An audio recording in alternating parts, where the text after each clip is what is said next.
आं दायो दङ तामिलनाडु त्रिपुर होननाय जायगायावनो दङ।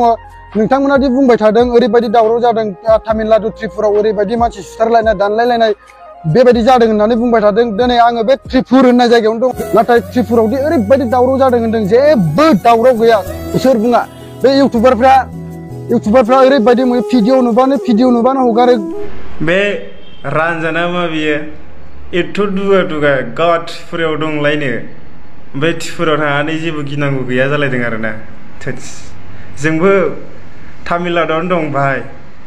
जोंखौ लकेल मानसिफ्रा बुंदों गथ'निया जागुइदों होननानै।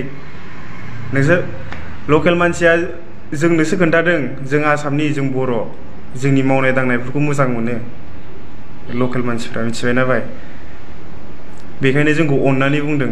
खिजान नोंखौ अननानै बुङाखै बा सोरबा बिदिनो गावसिनि जाथायखौ लाखुमादों बिदि नङा भाई।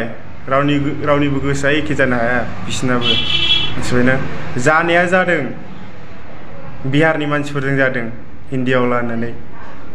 जोंबोथ' भाई भारतनि भाषा इण्डियानि भाषा जोंबो हिन्दीखौनो रायलायो। लामा सामायाव जोङो तामिल रोङाबा बिसिनि भाषा रोङाबा मा खालामजागोन मिथिदों भाई।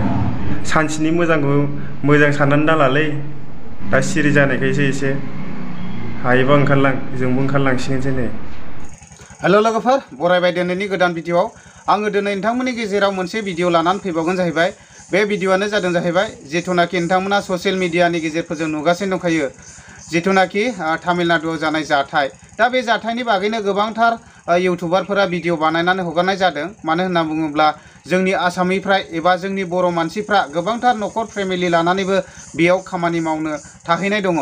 दा जोङो इउटुबारफ्रा सानो जाहैबाय जाहाथे रावबो जेबो दाजाथों एबा मोजाङैनो मोजां सफैथों एबा मोजाङैनो मोजां थानानै खामानिफोरखौ मावनो हाथों एबा जेबो जाथायफ्रा मोखाङाव दाजाथों होननानैहाय जोंनि बर' इउटुबारफोर एबा जेसेबांनाखि इउटुबारफ्रानो बेनि थाखाय सिन्था सरजा खालामो जाहैबाय।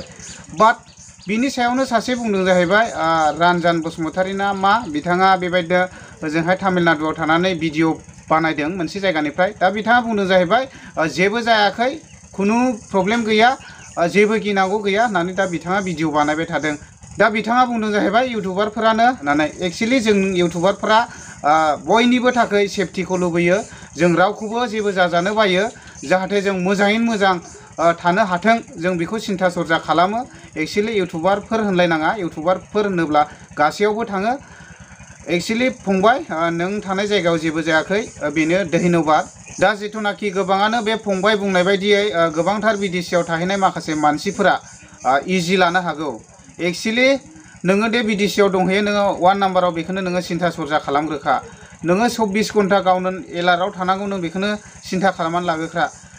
बबे खनायाव मा जागोन नोङो बेखौ माब्लाबाबो बुंस्लाबनो हाया। दा बोथोरा जेबो जायाखै होननानै गोदाव सोराव बेरायलि खालामनो नाङा।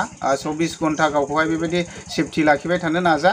गावबागाव खामानि माव, थाखा फैसा खामाय, थाखा फैसाफोरखौ आरजिनानै ला। दा बेनो जोंनिफ्राय खावलायहरनाय।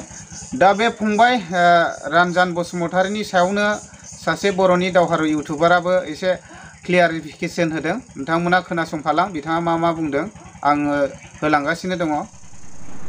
सैथो, बिलिफां बुंनाय बाथ्राया सैथो। नैबे रानजान बसुमतारी बुंनाया एसे दुग्गा गावखौनो देखायना लादों बा मानसिफोरखौ एसे माने अलखदाव खोख्लैनो थांगासिनो दं बायदि मोनगासिनो दं आङो। जाथाया सिङाव जाखादों। इउटुबारफोरखौ माखासे बिसोरो माने जाम्बा बानायगासिनो दङ, माने जाम्बा होनगासिनो दङ। बाथ्राया खिन्थु सैथो सिङाव जागासिनो दङ। जायफोरनाखि गावखौनो बेबायदि माने दुगा गोसो लानानै प्रब्लेमफ्रा जायो बा माबा मोनसे एक्सिडेन्टआ जायो अब्लासो खाफाल हमनो गोनां जायो। दाथ' जोङो माने नोंथांमोनखौ सांग्रां होनो थाखायसो बे भिडिअखौ बानायदों। आरो बेबायदि गोदाव सोराव दाबुं।